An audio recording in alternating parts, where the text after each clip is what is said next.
नमस्कार, मी प्रतीक्षा. न्यूज मराठी 24/7 मध्ये आपल्या सर्वांचं स्वागत आहे. आणि सध्या आपण आलेलो आहोत नुकताच प्रदर्शित झालेला सिनेमा कर्मयोगी आबासाहेब याच्या लेखक आणि दिग्दर्शक अल्ताफजी शेख यांच्याशी चर्चा करण्यासाठी. सर नमस्कार, तुमचं खूप खूप स्वागत आहे आमच्या या कार्यक्रमात. नमस्कार. न्यूज मराठी 24 मध्ये धन्यवाद. त्यांनी मला इथं बोलवलं आणि महाराष्ट्रातल्या तमाम जनतेला माझा नमस्कार. सर आता नुकताच तुमचा सिनेमा प्रदर्शित झाला कर्मयोगी आबासाहेब. सर या चित्रपटाबद्दल काय सांगाल आणि याची प्रेरणा तुम्हाला कुठून मिळाली याबद्दल काय सांगाल? कर्मयोगी आबासाहेब हा जो चित्रपट रिलीज झालेला आहे तो आदरणीय स्वर्गीय भाई गणपतराव देशमुख यांच्या जीवनावर आधारित असून हा चित्रपट 11 वेळा आमदार आणि 2 वेळा कॅबिनेट मंत्री असलेल्या अशा व्यक्तीचा जीवनाचा प्रवास या चित्रपटातून आम्ही दाखवण्याचा प्रयत्न केलेला आहे. एखाद्या व्यक्तीचं 94 वर्षाचं आयुष्य 2 किंवा 2.5 तासात आम्ही दाखवू शकत नाही. त्यांच्याच आयुष्यातल्या काही मोजक्या गोष्टी घेऊन आम्ही हा चित्रपट प्रेक्षकांसमोर मांडण्याचा प्रयत्न केलेला आहे. तर ह्या चित्रपटाची प्रेरणा अशी आहे की आमचे मोठे बंधू अमजद खान शेख आणि आमचे गुरुवर्य चिदानंद स्वामी सर माझं पुण्यात शूटिंग चालू असताना ते माझ्या शूटिंगवरती आले आणि त्यांनी सांगितलं की आम्हाला एक चित्रपट करायचा आहे, आगळ्या वेगळ्या व्यक्तीची चित्रपटाची गोष्ट आहे त्यांनी सांगितलं. तर त्यांना विचारलं कुठल्या व्यक्तीवरती चित्रपट करायचा आहे मला सांगा. तर त्यांनी सांगितलं की मला आदरणीय भाई गणपतराव देशमुख यांच्या जीवनावरती चित्रपट करायचा आहे. का तर मी पण सांगोल तालुक्यातल्या जवळ मंगळवेढा तालुक्याचा असून तर लहानपणी त्यांचे किस्से ऐकले होते आणि लहानपणी मी 7वीत असताना की स्वर्गीय भाई गणपतराव देशमुख यांचा मला आशीर्वाद भेटला होता, त्यांच्याकडून मला पुरस्कार भेटला होता. तर मला आमचे चिदानंद स्वामी सरांनी सांगितल्यावर मला आनंद झाला आणि मी त्यांना म्हटलं की मी चित्रपट करेन पण त्यांच्या अवतीभोवती राहणाऱ्या लोकांची व्हिडिओ बाईट घेऊन मी सिनेमाला कामाला सुरुवात करेन. त्यांनी मला निर्मात्याची भेट घालून दिली, बाळासाहेब एरंडे आणि मारुती बनकर. त्यांना भेटल्यानंतर त्यांनी सांगितलं की चित्रपट आपला चांगला झाला पाहिजे, का तर आपण एका महान व्यक्तीवरती आपण प्रकाश टाकण्याचा प्रयत्न करतो, तर तुम्हाला काय लागेल ते आम्ही पुरवू पण चित्रपट छान झाला पाहिजे एवढी आमची विनंती आहे. तर त्यांना म्हटलं की तुमच्या विनंतीला मी मान देऊन चित्रपटाचं काम चालू केलं मी. सर एवढ्या मोठ्या व्यक्तिमत्वाबद्दल सिनेमा करायचा म्हणजे एक खरं तर एक मोठं आव्हानच आहे आणि तुम्हीही ते पेलवलं असणार नक्कीच चांगलं, कारण आता अजूनही चित्रपट एक चांगला ह्याच्यावर चाललेला आहे, स्तरावर चाललेला आहे, त्यामुळे तुम्ही नक्कीच तो चित्रपट पूर्ण अभ्यास पूर्ण केला याची खात्री आहे. सर हे तर झालं चित्रपटाबद्दल, पण सिनेसृष्टीत येण्याची प्रेरणा तुम्हाला कुठून मिळाली? सिनेमासृष्टीत येण्याचं प्रेरणा अशी मिळाली की लहानपणी शाळेत असताना इयत्ता 3रीमध्ये शिकत असताना मराठीच्या पेपरला निबंध आला होता की माझं स्वप्न. तर त्यावेळी प्रत्येक मुलाला स्वप्न बघण्याचा अधिकार आहे आणि कुणाचं स्वप्नाला आपण बंधन घालू शकत नाही. पण त्या शिक्षकांनी मला सांगितलं की माझं स्वप्न मराठीच्या प्रश्नपत्रिकेत प्रश्न आला होता तर मी निबंध लिहिला माझं स्वप्न लेखक आणि दिग्दर्शक व्हायचं आहे. तर त्या शिक्षकांनी माझ्या वडिलाला शाळेमध्ये बोलवलं आणि 20-25 विद्यार्थ्यांच्या समोर म्हणले की तुमचा मुलगा लेखक आणि दिग्दर्शक होणार आहे, तुमच्या फॅमिलीमध्ये तर सिनेमासृष्टीशी कोणी नाही आहे आणि इथून तर मुंबई 400 किलोमीटर आहे, तर हे शक्य नाही आहे, याला प्रश्न बदलाय सांगा, मी पास करतो नाहीतर अन्यथा मला नापास करायला लागेल. तर माझ्या वडिलांनी मला विचारलं काय करायचं बाळा. तर मी म्हटलं शिक्षकांनी मला नापास केलं तरी चालेल पण मी माझं स्वप्न बदलणार नाही. आणि मी त्या पद्धतीने मी माझ्या वाक्यावरती ठाम होतो आणि मी माझं स्वप्न बदललं नाही. काय चाललंय काय? 13 पैकी 12 जागा निश्चित वाटतात पण एका जागेचं जिंकणं अवघड आहे बघा. आणि तुम्हाला माहितीये कुठं किती घोटाळा झाला. शिक्षकांनी मला नापास केलं. परत मी पुढच्या वर्गात बसलो, 1 वर्ष त्याच वर्गात बसलो, नंतर परत पास होऊन पुढच्या वर्गात गेलो, शिक्षण पुढे घेतलं आणि मी माझ्या स्वप्नाचा पाठलाग करतच राहिलो आणि आत्ता पण पाठलाग करतोच मी. नक्कीच सर, म्हणजे ते एक मराठीत म्हण आहे की बाळाचे पाय पाळण्यात दिसतात, तसे तुमचे अगदी लहानपणीच तुमच्या शिक्षकांना दिसले होते. मात्र तुम्हाला हे गोष्ट अशक्य आहे हे सांगितल्यानंतर तुम्ही मात्र ती जिद्द पकडली की नाही, जर हे माझ्यासाठी अशक्य म्हणतात तर मी ती पूर्ण करूनच दाखवणार. सो एकंदरीत जिद्द ही असणं गरजेचं आहे. सर या सिनेसृष्टीत जसं त्यांनी म्हटलं की तुमच्या बॅकग्राऊंडमध्ये तुमच्या वाटीपुढे कोणीच असं या सृष्टीतलं सिनेसृष्टीतलं नाही आहे, तर नेमका काय व्यवसाय होता या इंडस्ट्रीत येण्याअगोदर? या इंडस्ट्रीत येण्याच्या अगोदर माझा व्यवसाय होता. मी थोड्या वेळापूर्वी सांगितलं की स्वप्न बघायला पैसे लागत नाहीत पण स्वप्नांचा पाठलाग करायचा सोडायचा नाही. त्या पद्धतीने मी माझ्या स्वप्नांचा पाठलाग करतच होतो. पाठलाग करत असताना माझा जो व्यवसाय होता, साधारण 2002 साली पुण्यामध्ये मी व्यवसाय चालू केला होता. माझा वडीलपार्जित जो व्यवसाय होता टेलरिंगचा व्यवसाय, तो मी नव्या जनरेशनच्या नुसार फॅशन डिझायनिंगचा व्यवसाय म्हणून मी पुण्यामध्ये चालू केला. तो व्यवसाय करत असताना सिनेमा क्षेत्रातली माणसं माझ्या संपर्कात येत होती. त्यांना मी माझ्या गोष्टी ऐकवत होतो. त्यातल्या काय व्यक्तींची मी कॉस्ट्यूम वगैरे शिवून दिली, काही व्यक्तींना बिना पैसे घेऊन कॉस्ट्यूम शिवून दिले, का तर मला या क्षेत्रात यायचं होतं म्हणून. त्यातल्या काही व्यक्तींना माझी गोष्ट आवडली, त्यांनी माझ्या गोष्टीवरती पैसे लावले आणि तिथूनच माझा हा प्रवास चालू झाला आणि मी माझ्या स्वप्नांचा पाठलाग करतच राहिलो. अगदी सर, तुम्ही जसं म्हणालात की एका शिंपी घराण्यातून येता तुम्ही, मात्र सिनेसृष्टी हा मार्ग जवळपास 400 किलोमीटरचा होता.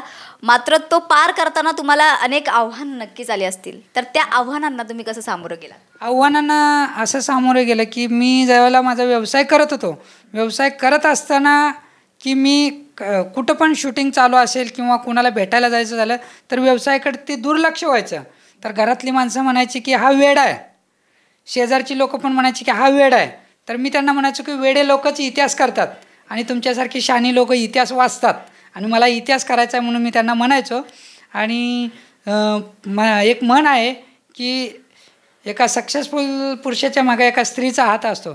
तसं माझ्या ह्या सक्सेसच्या मागं माझे मोठे बंधू सय्यद शेख आणि माझी पत्नी जी आहे त्यांनी मला या दोघांनी मला खूप सपोर्ट केला आणि त्यामुळेच मी आज तुमच्या महाराष्ट्रातल्या तमाम जनतेच्या समोर आहे मला वाटतं. नक्कीच सर, प्रयत्न जर आपले प्रामाणिक असतील तर आपल्या मागे कोणी ना कोणीतरी उभं असतंच. सर, याआधी तुम्ही हा एक चित्रपट बनवला होता वेडा BF. मस्तानी मुसलमान असून बाजीरावावर प्रेम करू शकते. बाजीराव दिसतो चल घेऊन जाईल गावात दिसलं ना चित्ता सोडणार नाही. तर त्या चित्रपटाबद्दल आमच्या प्रेक्षकांना काय सांगा? तो चित्रपट वेडा BF म्हणजे वेडा बॉयफ्रेंड चित्रपटाचं नाव आहे. ते एक प्रेक्षकांना कन्फ्यूज करण्यासाठी आम्ही ते टॅगलाईन दिली होती वेडा BF म्हणून. तो चित्रपट हिंदू मुस्लिम लव्ह स्टोरी होता आणि त्यातूनच आम्ही छत्रपती शिवाजीराजांचा इतिहास, छत्रपती शिवाजीराजांना, मुस्लिमच्या समाजाला छत्रपती शिवाजीराजांचा किती आदर आहे असं त्या चित्रपटातून दाखवण्याचा प्रयत्न केला होता. त्या चित्रपटातली मराठीतली पहिली कव्वाली जी अल्ताफ राजांनी गायली होती ती पण वर्ल्ड बुक रेकॉर्डला रेकॉर्ड होती. येऊनी माथा टेकवितो मी, येऊनी माथा टेकवितो मी, सांज सकाळी तुमच्या दरबारी. चित्रपट जवळजवळ 3 आठवडे महाराष्ट्रात होता. चित्रपटाला आवड पण होते आणि चित्रपटाचं कलेक्शन पण चांगलं होतं. तर तो चित्रपटाला प्रेक्षकांनी प्रेम दिलं. आता कर्मयोगी आबासाहेबला पण प्रेक्षक प्रेम देतात. हीच विनंती आहे की प्रेक्षकांना असंच प्रेम देत राहू माझ्यावरती. असे संवेदनशील प्रश्न, कारण याच्या अगोदर तुम्ही जसं म्हणालात की लव्ह जिहादवर असेल कदाचित तो सिनेमा, पण त्याच्याशी शिवाजी महाराजांशी तुम्ही संबंध, तर हे जे असे संवेदनशील विषय तुम्ही निवडता याच्या मागे काय नेमकं? संवेदनशील म्हणजे एक समाजामध्ये एक प्रबोधन झालं पाहिजे. आपण समाजाचं काय तर देणं लागतं आहे ते समाजाला देणं पाहिजे. ह्या हिशोबाने काय तर समाजामध्ये चांगला मेसेज जावा ह्या हिशोबानंच आपण कथा लिहितो. एक लेखक काय करतो की आपणाला काय तर समाजाचं देणं आहे तर देणं आपण दिलं पाहिजे ह्या हिशोबाने तो कथा लिहितो. सर, आता जो सिनेमा आहे कर्मयोगी आबासाहेब, आपला देव बदलायची आणि बाप बदलायची संस्कृती नाही आपली. त्या सिनेमाच्या कलाकारांबद्दल काय सांगाल? कारण फारच इंटरेस्टिंग कास्टिंग आहे तुमची. त्या कलाकारांबद्दल सांगायचं झालं तर अनिकेत विश्वासराव प्रमुख भूमिकेत आहेत. परत विजय पाटकर आहेत, प्रदीप वेलणकर आहेत, देविका दप्तरदार आहेत, परत सुरेश विश्वकर्मा आहेत, हार्दिक जोशी आहेत, पृथ्वी प्रताप आहेत. जवळजवळ हिंदी आणि मराठीतले 27 कलाकार आहेत. अवधूत गुप्तेची म्युझिक आहे, कुणाल गांजावालेची आवाज आहे, मनीष राजगिरेंची आवाज आहे. आणि विशेष म्हणजे हा चित्रपट रिलायन्स एंटरटेनमेंटने प्रेझेंट केला आहे. आणि सिनेमा हा जगभर रिलीज झाला आहे. थायलंडला रिलीज झाला आहे, आणखीन वेगवेगळ्या देशामध्ये रिलीज झाला आहे. ह्या चित्रपटाचं वैशिष्ट्य अजून एक आहे, ॲम्स्टरडॅम फिल्म फेस्टिवलमध्ये सिनेमा सिलेक्ट झाला असून जवळजवळ 6 आंतरराष्ट्रीय पुरस्कार या चित्रपटाला भेटलेले आहेत आणि ग्रीनिज वर्ल्ड बुक रेकॉर्डमध्ये या चित्रपटाची नोंद झालेली आहे. वा सर, त्यासाठी खरंच तुमचं मनापासून अभिनंदन आणि अशाच उत्तरोत्तर प्रगती तुमचा चित्रपट करेल एवढं नक्की आहे. सर, जसं तुम्ही आता म्हणालात की परदेशापर्यंत आपला मराठी सिनेमा पोहोचलेला आहे, त्यासोबत आपल्या इथेही भारतातही आज 3रा आठवडा आहे आणि तो एका चांगल्या स्तरावर चालला आहे सिनेमा. तर काय सांगाल तुम्ही, काय गणितं नेमकी मांडता एखादा चित्रपट तयार करताना? हा चित्रपट तयार करतानाच आमच्या चित्रपटाची एक टॅगलाईन आहे, आमदार हा खुर्चीवर बसण्यासाठी नसतो तर जनतेचा जनसेवक असतो. त्या पद्धतीनं जे आदरणीय भाई गणपतराव देशमुख खुर्चीवर न बसता 55 वर्षे जनतेची सेवा कशी केली, त्यांनी राजकारण न करता समाजकारण कसं केलं, ते आमदार असतानासुद्धा बसने आणि ट्रेनने फिरायचे. त्याच पद्धतीनं आम्ही आमच्या चित्रपटाचं प्रमोशन पण एक मुलगा जे टेलिव्हिजनसारखे हँडबॅग पाठीला अडकावून त्या हँडबॅगवरती सिनेमाचा ट्रेलर टीजर आणि गाणी तो ट्रेनमध्ये दावत फिरतोय, मार्केटमध्ये दावत फिरतोय आणि बसमध्ये दावत फिरतोय. अशाप्रमाणे आम्ही ग्राउंड लेवलला राहून सिनेमाचं प्रमोशन केलं. ग्रामीण भागात प्रमोशन करायचं म्हटलं तर आम्ही ग्रामीण भागात रिक्षाला करणा लावून त्या करण्यावरती लोकांना आव्हान केलं की स्वर्गीय भाई गणपतराव देशमुख यांचा चित्रपट आपल्या जवळच्या सिनेमागृहात लागला आहे, तो जाऊन बघावा असं लोकांना आव्हान केलं आणि त्या पद्धतीने आम्ही ग्राउंड लेवलला चित्रपटाचं प्रमोशन केलं. म्हणजे हा एक वेगळा स्टंट होता, कारण कुठेही मॉलमध्ये वगैरे या मोठ्या ठिकाणी तुम्ही कुठलंही प्रमोशन न करता तुम्ही सर्वसामान्य माणूस जिथपर्यंत पोहोचू शकतो तिथे जाऊन तुम्ही चित्रपटाचं प्रमोशन केलं असं म्हणायला हरकत नाही आहे. सर, तुम्ही जसं म्हणालात हा चित्रपट तो तुम्ही असा आव्हानात्मक चित्रपट तुम्ही हा घेतला आहे, तर हा चित्रपटातून तुम्हाला प्रेक्षकांकडून काय अपेक्षा, म्हणजे तुम्हाला नेमका काय संदेश पोहोचवायचा आहे लोकांपर्यंत? प्रेक्षकांपर्यंत संदेश हाच पोचवायचा की जनसामान्यांचा नेता कसा असतो, आपण ज्या नेत्याला मतदान करतोय ते मतदान आपल्या योग्य व्यक्तीला जात आहे का नाही. आता तुम्ही बघितलं महाराष्ट्राची राजकारणाची परिस्थिती काय आहे आणि आपण ज्या नेत्याला मतदान करतो तो नेता आपल्या नगराचा आपल्या परिसराचा विकास करतोय का नाही आणि तो कितपत विकास करतोय हे या चित्रपटातून पाहायला भेटणार आहे तुम्हाला. सर, आम्हाला अपेक्षा आहे की तुमचा चित्रपट आणखी खूप प्रगती करेल, आणखी बरेच आठवडे हा चित्रपट चित्रपटगृहात तुम्हाला पाहायला मिळेल. सर, तुम्हाला खूप खूप शुभेच्छा या चित्रपटासाठी आणि नक्कीच हा चित्रपट तुमच्या तुम्हाला चांगली प्रगती करून देईल अशी अपेक्षा आम्ही करतो. तर आजच्या या कार्यक्रमात आपण इथेच थांबत आहोत. सर, धन्यवाद.